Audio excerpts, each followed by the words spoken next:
recent trip to Chicago, our Prince of Peace team set out to learn, serve, and connect with God's work in the city of Chicago. Together, we experienced rich worship at Harmony's Community Church. We also rolled up our sleeves and worked with Harmony's community, helping them through their time. We also were able to visit with our ECLA bishop, reflected at Obama's Presidential Center, and took in vibrant sights and tastes of Chicago, that was kind of fun. As it's stated in Matthew 25, verse 35 and 45, it states, "For I was hungry and you gave me something to eat. I was thirsty and you gave me something to drink. I was a stranger and you invited me in. Truly I tell you, whatever you did for the least of these, my brothers and sisters of mine, you did for me." This emphasizes the importance of compassionate action towards those. Pastor Brooks preached that this kind of compassion is the character of God. And I think compassion is what kind of makes us human. Harmony Church showed wonderful examples of this, and you'll soon hear that. But personally, I was deeply impressed of how the entire community of Harmony welcomed Prince of Peace. It was nice to see and be a part of the different styles of worship coming together. I loved being a part of that. I personally connected with a family there that I hope to keep in touch with. This was a learning trip for me, and I think trips like this, help cohesively grow the church body. Pastor Brooks also showed us examples by innovating a food bank, feeding 250 people weekly, setting up a hospital and a seniors clinic for the people in the community of Harmony. Pastor Brooks basically showed that we can make a difference.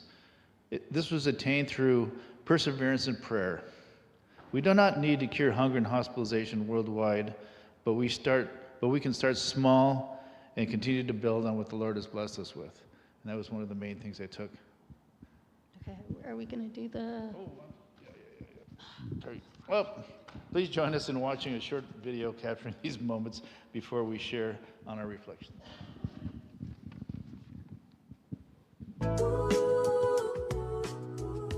From a quiet prayer we hit the road to a city that carried a heavy load. Found our rhythm in the vibrant streets, where every painted wall tells you something sweet. We find our harmony in the work of our own hands, building bridges of light across these Chicagolands.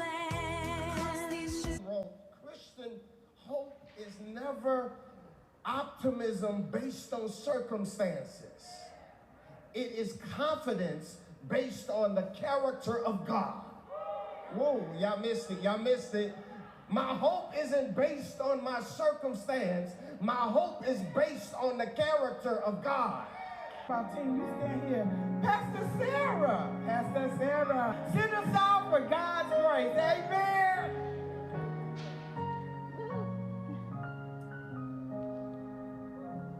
Well, Pastor Brooks said that we were in a hurry. He was in a hurry because Lutherans are timely. But I would say in your sermon, my brother, you said compass before clock. So the benediction's going to be really long.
was awesome.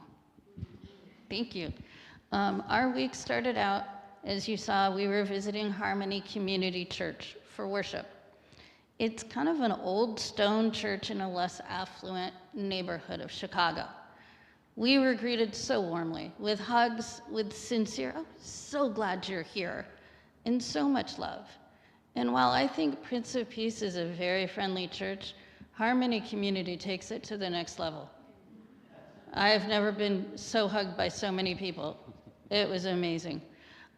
We sat down as a group. As you can see, we're all wearing orange shirts. We kind of stuck out like a sore thumb. All of us pasty white folks sitting together. Pastor Brooks came out and basically said he had never seen his church so segregated. Which is weird because it's exactly kind of what I was thinking looking around, because I was on the edge going, okay, here's all of us and there's all of them. He said, "I want everybody to get up and move." So we got up and moved, and we were immersed more in their service. It was now everyone worshiping together as one. It wasn't us and them. There were so many amens and hallelujahs and a lot of participation during the service. We were included in all of it. One of the nuggets that I got from Pastor Brooks was this. It was that God is more interested in your direction than your speed. Take time, head in the right direction, and you'll get there. The feeling of inclusivity, inclusiveness? Yeah. Continued throughout the trip. There were days when I wasn't feeling well, and no one minded taking things a bit slower, though Anne always kept us on track. While walking through North Lawndale, Abby had to use a wheelchair. People fought to push her. Pastor Sarah just about pushed her out of the wheelchair. We painted murals with some of the neighborhood youth, and it was wonderful to be a part of this vibrant community. After the service, we had a brief question and answer session with Pastor Brooks and Courtney Bowie, his assistant, where we learned more about the church and the community. It is a community church. It isn't Lutheran, it isn't Presbyterian, it isn't Catholic, it's not Jewish. It's a community church. They preach to their community. After that, we headed to the Brooks' lovely home for an authentic lunch. We ate jerk chicken and collard greens and cornbread and dirty rice. And we learned that you can't eat collard greens without cornbread. While the food was delicious, I enjoyed getting to learn more about the Brookses in the area of North Lawndale. On Monday, we had the pleasure of going to the Obama Presidential Center to celebrate Barack Obama's 2 terms. Something that you may not know about me is one of my bucket list items is to visit all of the presidential libraries. I have been to 8 so far. The Obama Center was an inspiring tribute, yet sobering to reflect on the recent dismantling of the progress that has been made on global warming, affordable health care, and immigration reform. A stark reminder of the importance of ongoing civic witness. Throughout the center were references to the Constitution. It is an important reminder of what we have and what has made us a great nation. As a frequent visitor to presidential libraries, it is not about whether you voted for the person or not. It is a reference to the history that was made. Whether it occurs in your lifetime or not, it is always very relevant.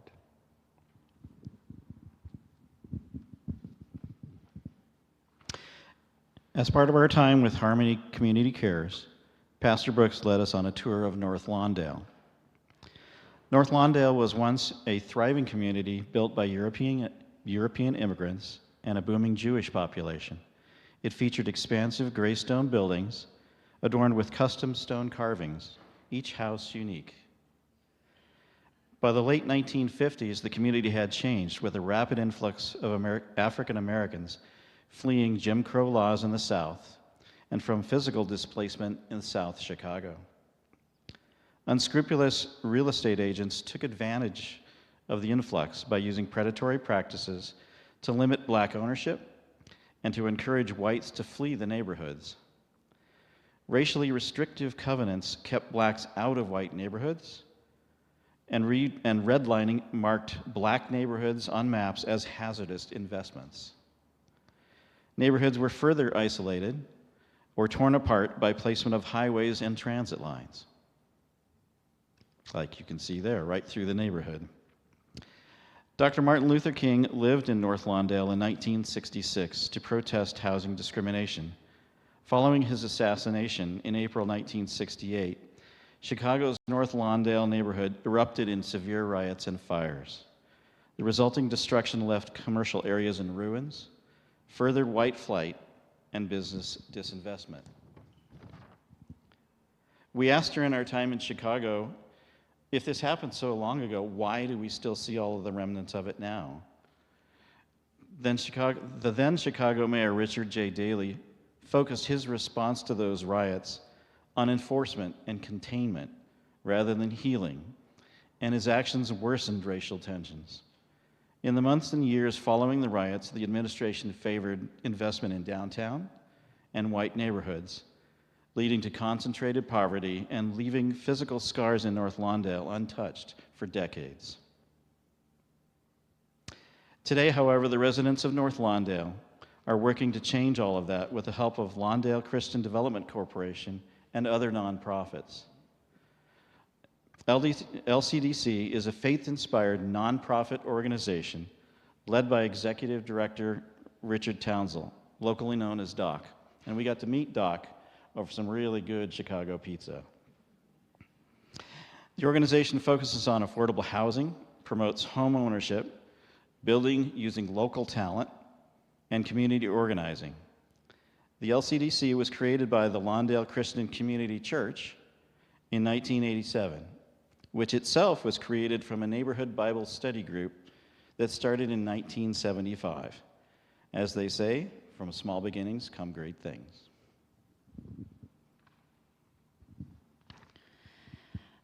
The food pantry was the first of several services that Harmony Community Cares now funds and provides to North Lawndale residents.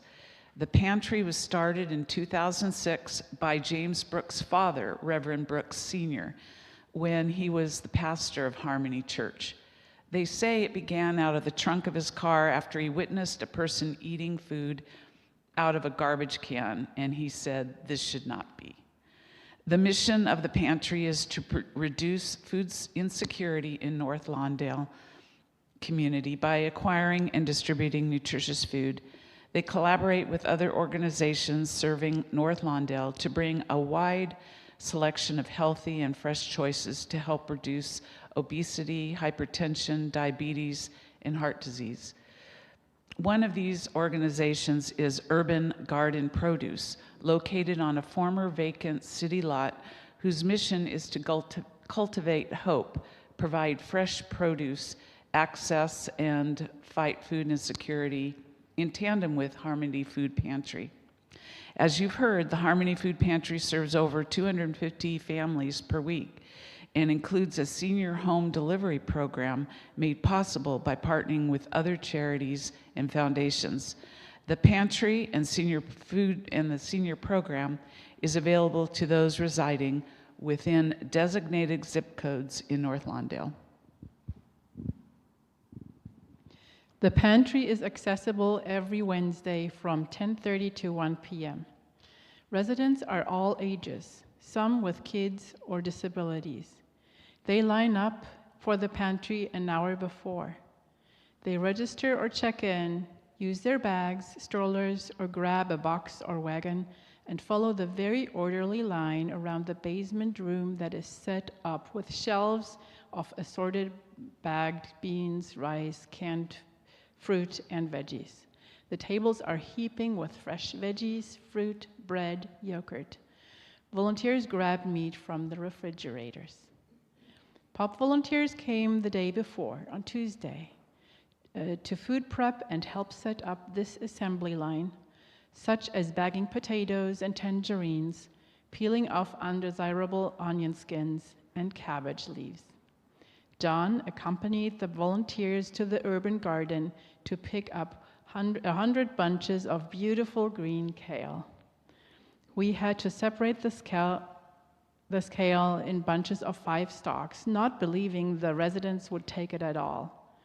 All kale was gone on the pantry day. Do we have another picture?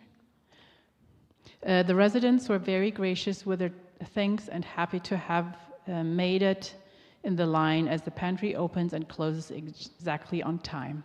Afterwards, we all helped clean the area so that volunteers could follow up with the required sterilization procedures.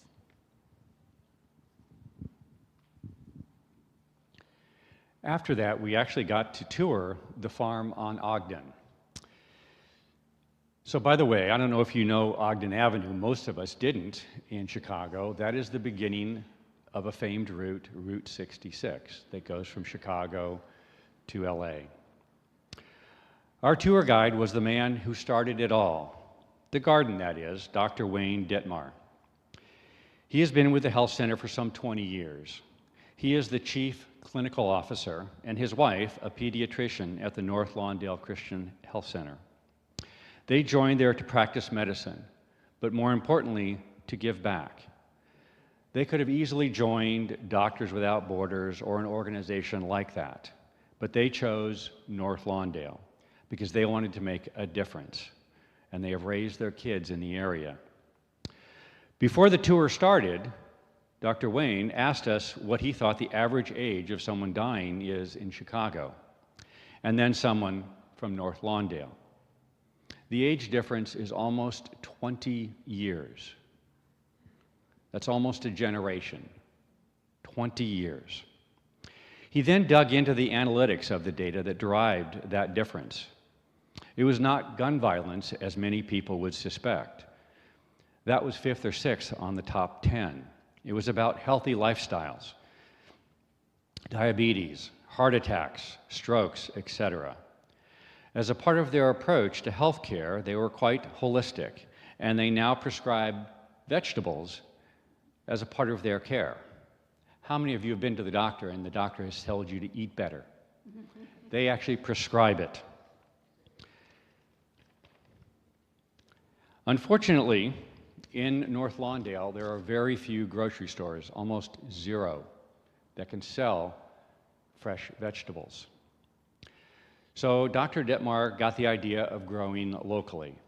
They converted a parking lot that was abandoned into the gardens. They made an alliance with the Chicago Botanical Society. That took quite a lot of time to pull that off. Dr. Wayne never gave up. As a man of faith, he believed. The Botanical Society said that they couldn't work with a religious organization.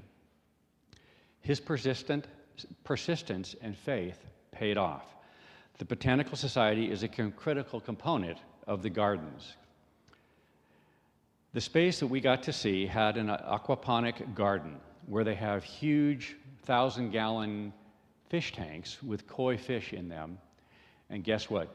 The fish eat food, and what do they do with that food? Yes, they get rid of it. That goes through filtration and ends up going into the aquaponics where you'll see the lettuce that's grown there in the picture. Their cycle time for the lettuce is about 6 weeks, and that's all served at the store. The staff is local, high school students and parolees. It's amazing. As we are wrapping up the tour, he pointed to a shed at the back of what was the parking lot where the gardens now reside. And he talked about his vision for his next project. He was looking for a blacksmith. Yes, a blacksmith. He had heard about an organization called Raw Tools, where what they do is they disable and melt down guns and turn them into garden tools. He described a couple of folks from North Lawndale that had lost a loved one to gun violence. Both of the stories were of loved ones that were in the wrong place at the wrong time. The ceremony that they had for these folks, they participated in the destruction of a weapon, similar to the one that had killed their loved one. It was an amazing story and cathartic one for those that were involved. This organization is so effective by creating awareness, building empathy, and driving action for their community. Thank you. Good morning. As Karen and Todd reported, the food pantry provides a wide variety of fresh and healthy food that helps prevent and reduce the prevalence of a number of serious health conditions, which, as Todd pointed out, leads to a much shorter lifespan. For the people of North Lawndale, the lifespan is 66 years old. Compared to the people that live just 3 miles away in the Chicago Loop, their lifespan is 88 years. Again, that 20-year difference. To address these health concerns, the Lawndale Christian Health Center was formed in 1984 with just 4 exam rooms, 1 physician, and 5 staff members. It has since then grown into 11 locations with a multitude of physicians and medical staff that willingly take far less pay than they would receive at a local major hospital or in private practice. Pastor Brooks is the CEO. This is his paid job. As a pastor, his parishioners cannot afford to pay him a salary, and he's not paid for his role as president of Harmony Community Cares.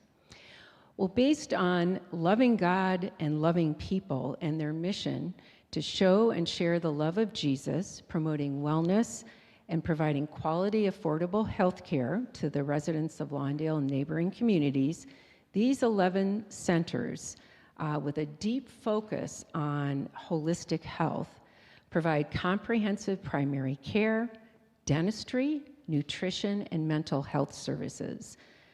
They also have a dedicated outpatient senior center that allows and helps older adults thrive in place, and the farm on Ogden is also under that umbrella.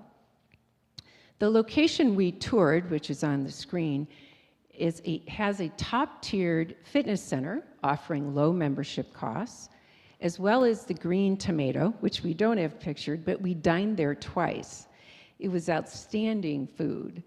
The food is prepared from scratch and is sourced from farm on Ogden, and they also have their own garden on the top of the building, offering the people of the community fast, healthy food options.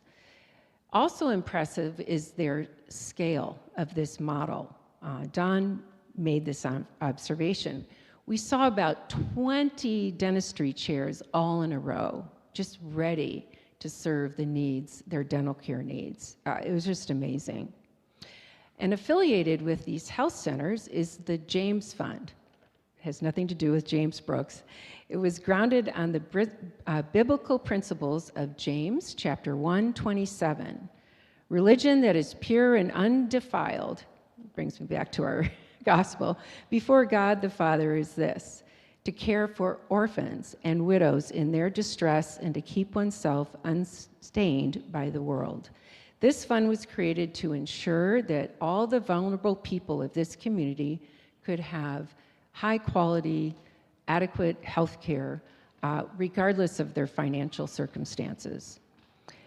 To show our thanks to Pastor Brooks, Jackie, his wife, and the volunteers of Harmony Community Cares, we as a group decided to donate to this fund. And if you are so moved by this presentation today and what you learned from us, we provided that QR code to the James Fund in our bulletin. Overall, I'll leave you with a couple words. One is resilience. The resilience of Pastor Brooks and all the people we met is just incredibly impressive, and it's all based on their faith, their belief in God, and their ability to adapt and pivot and change and adjust to all the trauma and adversity they face is just incredible. They remain steadfast in their faith. They believe in the power of the Holy Spirit and the importance of human connection. They are there to carry each other. loving God and loving people. And I am truly blessed to have been able to witness that in person. Yeah, so you've heard quite a bit about the Lawndale area, and what's surprising when you walk the neighborhood there is the inspirational art. So there's various murals on buildings, on billboards, and things like that that really decorate the area with inspirational messages. And it's really, I think, God's gift of art to us is to express these types of feelings in a very impactful way. And I think for the people of Lawndale, they've invested in this art and these murals as a way to take their own narrative, to communicate their faithfulness, to communicate their hope for the future of their community and their dedication and respect for their community as well. As part of that, Harmony arranged for a local Chicago artist, Damon Lamar Reed, to lead us in a mural painting session. So the 15 of us participated in creating 6 different panels, about 4 by 8 panels. Damon and his artists had prepared the panels and outlined some of the images on there. The images were kind of digitized, but many of them had an image of a local Harmony youth member. And as we were painting these murals together as a group, they joined us, so we were there with local community adults and then the Harmony youth as well, including a couple of the kids that were in those murals. And so it was a really fun experience. Now, Damon will take that back to his studio and spend probably 3 or 4 months making them beautiful, so we'll be able to go back and say, wow, are we good artists? But it was a really wonderful experience, and it really shows the power of art and how that really helps the Lawndale area express their dedication to their area and their community. We also had the opportunity to tour the ELCA headquarters in Chicago and spend some quality time with ELCA Bishop Yahael Curry, a colleague of Pastor Brooks. During our tour, we were able to see some really meaningful spaces throughout the headquarters, including the bishop's office, the chapel, a dining room where guests are welcome for meals, and the space where large church council meetings are held. Much of the building had hallways lined with beautiful artwork, some of which had been gifted by other countries. We also had the opportunity to personally sit down with Bishop Curry and have an open conversation about some of the questions and concerns we had surrounding growth, involvement, and outreach in our churches. We talked about programs that have helped make events like Table Talks possible, as well as the disconnect that some young adults feel from the church and what is being done to reconnect them. One thing I personally learned about was YAGM, or Young Adults in Global Missions. It gives young adults the opportunity to spend a year serving communities around the world alongside other ELCA young adults. Learning about programs like that was really encouraging to me because it shows some of the ways that the ELCA is creating opportunities for young people to grow in their faith while also serving others.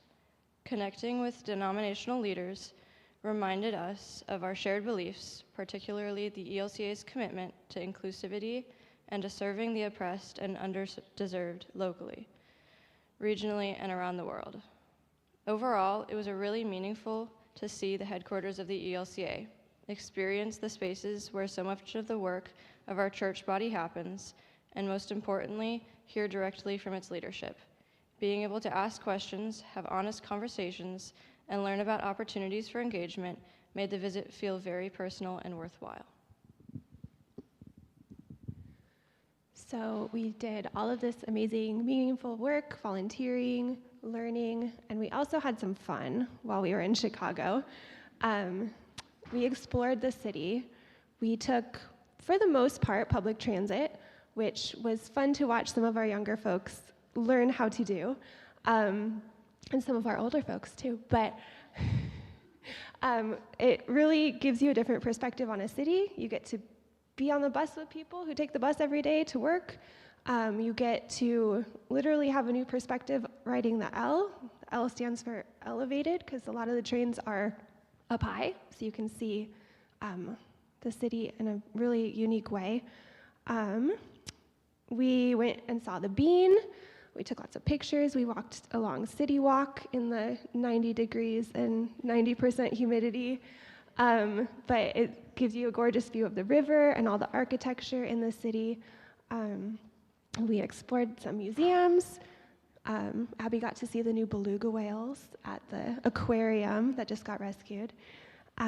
Folks went to outdoor concerts. It was a really great way to see all that Chicago has to offer. And we also ate some really good food. We mentioned eating at the Brooks' house. We also had some great Greek food in Greektown. We went to Portillo's, which I had never heard of, but I guess that's a Midwest thing. We had a Chicago hot dog, which they say is dragged through the garden, which means it has all of the vegetables you could cram onto a hot dog. They're really big on peppers. There's pickle, there's tomato, there's relish. It's like a full meal. No ketchup, though. We got to try Italian beef, which I don't know if anyone's watched The Bear, but that's a thing. It's a soggy beef sandwich with peppers. They're big on the peppers. And we also got to eat at Lou Malnato's, which was deep dish pizza, and they really mean deep dish. It was about that thick. There's warnings on the boxes that you cannot tip it because the pizza will spill out. But it was a great way to kind of taste the city and learn about the city that way. And as mentioned in the video, we did also get some Italian ice. I always like to see what sweet treats are available in a city, and that one was near our hotel. We had to take 2 buses to get there, which I heard about. People were shocked. But it was a local Italian ice place that had been in that location operating since 1954, family-owned business, and it was a great sweet treat on a hot week. So why do we take these service learning trips? It's not for the Italian ice or the humidity walks, even though those are a lot of fun. We each had a different reason for going on this particular trip. Some were inspired by a previous service learning trip. After all, seeing something with your own eyes is far more powerful than reading about it in a book or a magazine. Some were inspired from the November 2025 table talk when Pastor James and Jackie Brooks came to Prince of Peace to share their story of Harmony Community Cares.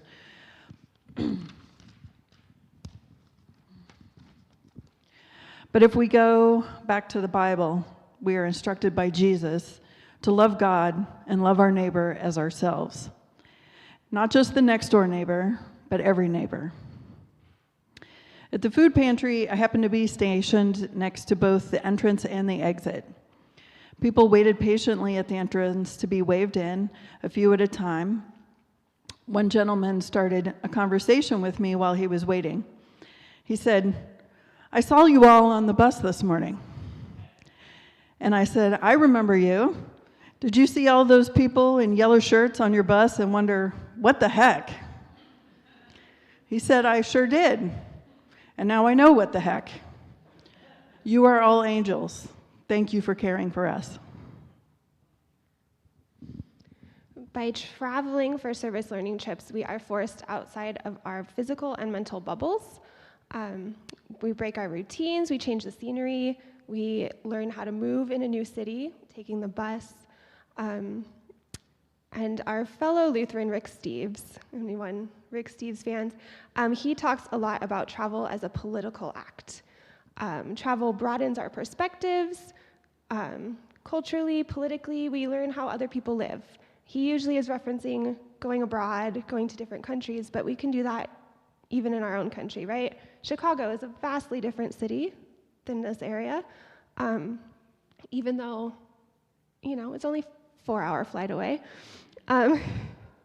So it opens up our palette, and I think everyone who went on this trip would agree that our lives have more color from this trip. Some of it in our clothing from the mural making, got a little messy, But to all of us, this experience meant inspiration, steadfastness, love, art, camaraderie, connection, generosity, appreciation, and faith. Like all Prince of Peace social justice ministries, we found that our members gain more, far more than we gave. Our programs build empathy, provide education, and lead to real action. Growing our awareness of local, national, and international issues keeps Prince of Peace vibrant and relevant today. The North Lawndale leaders and experiences are inspiring. They started small and have grown their service bit by bit, praying and trusting God while pathways clear before them. Before I wrap, I just want to draw your attention again to the back of the bulletin if you'd like to make that contribution to the James Fund. And I want to close with, may we bring that spirit back into our own community. Amen.